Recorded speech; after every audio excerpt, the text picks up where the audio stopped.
Hello brothers and sisters, welcome to AP schemes info channel. మన ఆంధ్రప్రదేశ్ రాష్ట్ర వ్యాప్తంగా పెన్షన్ల వెరిఫికేషన్ అనేది ప్రారంభమైంది. అంటే వెరిఫికేషన్ అంటే మళ్ళీ మీరు ఏదో అనుకోవద్దు, ఆల్రెడీ మనకు స్పౌస్ పింఛన్లకు ఏపీ ప్రభుత్వం అవకాశం కల్పించింది. మరి 2019 నుంచి 2023 అక్టోబర్ వరకు కూడా ఎవరికి భర్తకైతే పింఛన్ వస్తూ ఉండి ఆ భర్త చనిపోయి ఉంటే కనుక ఆ భర్త పింఛన్ను భార్యకు ట్రాన్స్ఫర్ చేయడమే స్పౌస్ పింఛన్. మీకు క్లారిటీగా అర్థమైంది అనుకుంటా. మరి ఎవరి భర్తకు పింఛన్ వస్తూ ఉండి భర్త చనిపోయి ఉంటే ఆ భర్త యొక్క పింఛన్ను భార్యకు ట్రాన్స్ఫర్ చేయడమే స్పౌస్ పింఛన్. మరి ఇటీవల ఈ స్పౌస్ పింఛన్ కింద రాష్ట్ర ప్రభుత్వం ఒక 77,000 మందికి కొత్త పింఛన్ను మంజూరు చేసింది. మరి కొత్త పింఛన్లు మంజూరు చేసిన ఈ నెల 12న అంటే జూన్ 12వ తారీఖున పంపిణీ చేస్తామని చెప్పి కూడా ప్రభుత్వం చెప్పింది. మరి ఇప్పుడు మళ్ళీ కూడా తాజాగా ఈ స్పౌస్ పింఛన్కు సంబంధించి తాజా సమాచారం అంటే ఇప్పటికే విడుదలైనటువంటి పింఛన్లను ఎప్పుడు పంపిణీ చేస్తారు, అలాగే ఇప్పుడు మళ్ళీ కూడా కొత్తగా స్పౌస్ పింఛన్కు ప్రభుత్వం అవకాశం కల్పించింది. ఏ డాక్యుమెంట్స్ ఉండాలి, ఎక్కడ వెరిఫికేషన్ చేయించుకోవాలి, ఎవరి దగ్గరికి తీసుకెళ్ళాలి.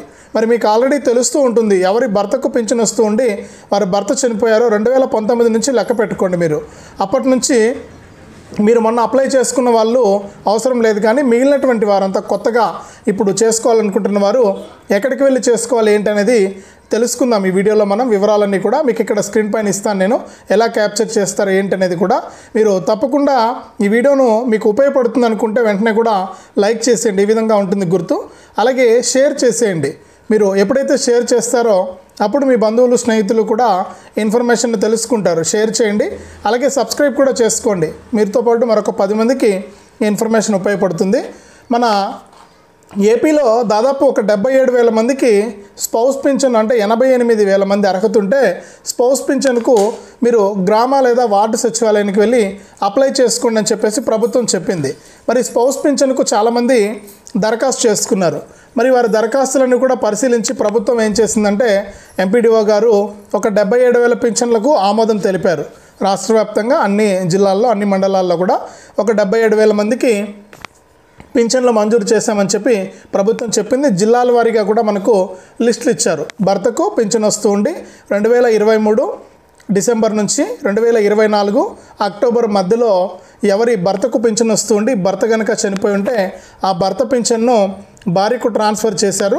మరి అప్పుడు అప్లై చేసుకోమని చెప్పారు. చాలామంది మహిళలు వారి భర్త డెత్ సర్టిఫికెట్, ఆధార్ కార్డు, అలాగే రేషన్ కార్డు ఇవి తీసుకొని గ్రామ వార్డు సచివాలయానికి వెళ్ళి వెల్ఫేర్ అధికారి ద్వారా వీరు అప్లై చేసుకోవడం జరిగింది.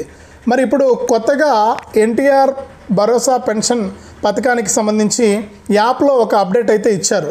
మరి ఎవరైతే మనకు ప్రతి నెల కూడా పింఛన్లు ఇస్తారో వారికి ఆ యాప్ లాగిన్ ఉంటుంది. అలాగే వెల్ఫేర్ గారి దగ్గర కూడా ఎస్ఎస్ పెన్షన్ లాగిన్ ఉంటుంది.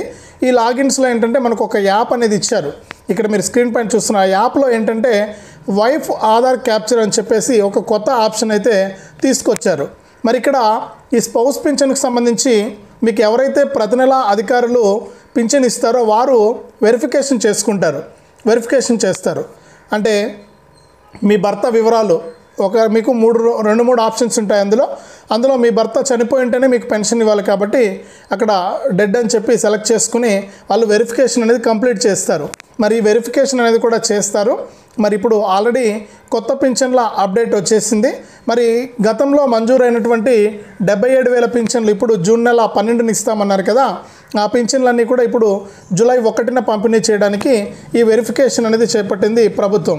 అలాగే ఇప్పుడు తాజాగా ఏంటంటే 2019 నుంచి భర్త చనిపోయి ఉంటే కనుక వారి వివరాలు కూడా మీరు అప్డేట్ చేసుకుంటే, అంటే మీ భర్త చనిపోయినట్లు మీరు మీ యొక్క భర్త death certificate, ration card, Aadhaar card ఇవి మనకు వెల్ఫేర్ అధికారి దగ్గరికి మీరు తీసుకెళ్తే గ్రామ వార్డు సచివాలయంలో వాళ్ళు మీ పెన్షన్ని అప్లై చేయడం జరుగుతుంది. వెరిఫికేషన్ చేసి వారు మళ్ళీ కూడా మీకు కొత్త స్పౌస్ పింఛన్ వచ్చే విధంగా కూడా వాళ్ళు అధికారులు మీకు ప్రాసెస్ అనేది చేస్తారు. మరి అట్లా ఎవరైనా ఉంటే కూడా ఉపయోగించుకోండి. మరి ఈ పింఛన్లు అనేది ఎప్పటికప్పుడు అప్డేట్స్ అయితే ఇస్తూ ఉంది రాష్ట్ర ప్రభుత్వం. ఇప్పటి వరకు కూడా మనకు భర్త చనిపోయినటువంటి మహిళలకు మాత్రమే భర్త పింఛన్ను ట్రాన్స్ఫర్ చేస్తూ ఆదేశాలు ఇచ్చారు. కానీ ఇంకా కొత్త పింఛన్లు అంటే వృద్ధాప్య పింఛన్ కానీ భర్తకు పింఛన్ రాకుండా చనిపోయినటువంటి భర్త వితంతు మహిళలు కానీ వాళ్ళకి కానీ అలాగే మనకు వికలాంగులు కానీ ఇట్లా వాళ్ళందరికీ కూడా ఇంకా ప్రభుత్వం అవకాశం ఇవ్వలేదు. మరి వారు పింఛన్లకు ఎప్పటి నుంచి మేము అప్లై చేసుకోవాల్సి ఉంటుందని చెప్పి కూడా అడుగుతూ ఉన్నారు. ప్రస్తుతానికి మిగిలినటువంటి పింఛన్లకు కొత్తగా అప్లై చేసుకోవడానికి అప్డేట్ రాలేదు. కానీ భర్తకు పింఛన్ వస్తూ ఉండి భర్త కనుక చనిపోయి ఉంటే ఆ భర్త పింఛన్ను భార్యకు ట్రాన్స్ఫర్ చేస్తూ స్పౌస్ పింఛన్కు మాత్రం మళ్ళీ కూడా ప్రభుత్వం అవకాశం ఇచ్చింది. మరి ఎవరికైనా అట్లా ఉంటే మీరు ఒకసారి గ్రామ వార్డు సచివాలయానికి వచ్చి కావాల్సినటువంటి వివరాలు కనుక్కొని ప్రూఫ్స్ తీసుకుని అక్కడికి వెళ్ళి వెల్ఫేర్ అధికారి దగ్గర కనుక ఇస్తే మీకు పింఛన్లను మళ్ళీ కూడా మీకు అప్లై చేస్తారు. తర్వాత మీకు స్పౌస్ పింఛన్ అంటే మీ భర్త పింఛను మీకు కంటిన్యూగా రావడం జరుగుతుంది. ఇట్లా చేసుకోండి. అలాగే ఈ నెలలో 12న ఇవ్వాల్సినటువంటి 77,000 మందికి పైగా వితంతు మహిళలకు మరి 1వ తారీఖున పింఛను మంజూరు చేయబోతుంది రాష్ట్ర ప్రభుత్వం. మరి ఈ నెల 12నే ఇవ్వాల్సి ఉన్న ఎమ్మెల్యేలకు సుపరిపాలన కార్యక్రమం అనేది ఉంది అప్పట్లో. మరి ఆ కార్యక్రమం వల్ల ఏంటంటే ఈ స్పౌస్ పింఛన్లను పంపిణీ చేయలేదు ప్రభుత్వం. స్పౌస్ పింఛన్లను పక్కన పెట్టడం జరిగింది. ఇప్పుడు తాజాగా మనకు ఈ యొక్క పింఛన్లను విడుదల చేశారు. మరి పెన్షన్ వెబ్సైట్లో అప్డేట్ కూడా అవ్వడం జరిగింది. మరి రాష్ట్ర వ్యాప్తంగా ఈ యొక్క స్పౌస్ పింఛన్ను 1వ తారీఖున ఖచ్చితంగా పంపిణీ చేస్తారు. మరి రాష్ట్ర వ్యాప్తంగా దివ్యాంగుల పింఛన్లు తనిఖీలు జరుగుతూ ఉన్నాయి. మరి 6,000 రూపాయల పింఛన్లు తీసుకుంటున్న 7 లక్షల మంది పింఛన్దారుల తనిఖీలు అనేటివి చేస్తూ ఉంది రాష్ట్ర ప్రభుత్వం. ఎవరికి అర్హత ఉంది, ఎవరికి అనర్హత ఉందని చెప్పేసి తనిఖీలు చేస్తూ ఉన్నారు. మరి తనిఖీలలో ఎవరికైనా పర్సెంటేజ్ తగ్గితే అంటే సదరం సర్టిఫికేట్ పర్సెంటేజ్ కనుక తగ్గితే మీకు పింఛన్ అనేది తీసివేయడం జరుగుతుంది. లేకపోతే కనుక మీకు ఆటోమేటిక్గా మీ పింఛన్ అనేది కొనసాగించడం జరుగుతుంది. దీనిపైన కూడా చాలామందికి డౌట్స్ ఉన్నాయి.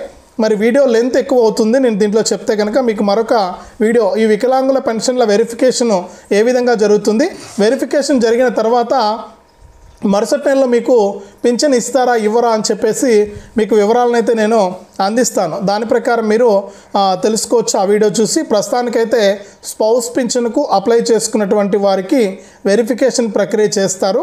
మరి రెడీగా ఉండండి. కావాల్సినటువంటి మీ భర్త డెత్ సర్టిఫికెట్ ఖచ్చితంగా అడుగుతారు. ఈ డెత్ సర్టిఫికెట్ సిద్ధంగా పెట్టుకుని మీరు ఉంటే మీకు ఈ యొక్క పెన్షన్ అనేది వస్తుంది. లేకపోతే కనుక బోగస్ పెన్షన్ కింద లెక్క అయిపోతుంది. కాబట్టి ఈ వెరిఫికేషన్ అనేది తప్పకుండా మీరు చేయించుకోండి. పింఛన్ పంపిణీ చేసే వాళ్ళే వస్తారు. మీకు ఎవరైతే ప్రతి నెల పింఛన్ ఇస్తారో వాళ్ళే వచ్చి వెరిఫికేషన్ చేసి తర్వాత మీకు పింఛన్ పంపిణీ చేయడం జరుగుతుంది. ఇక ప్రభుత్వం ఇలా క్లారిటీగా ఈ వెరిఫికేషన్ చేస్తున్నామని చెప్పి ఆదేశాలు అయితే ఇచ్చిందండి.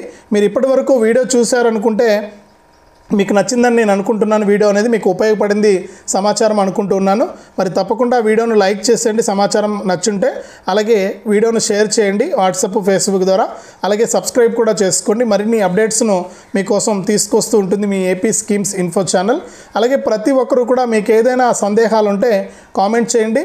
ప్రతి ప్రశ్నకు మీకు నేను కామెంట్ రూపంలో సమాధానం ఇస్తాను. తప్పకుండా లైక్ చేసి షేర్ చేసి సబ్స్క్రైబ్ చేయండి.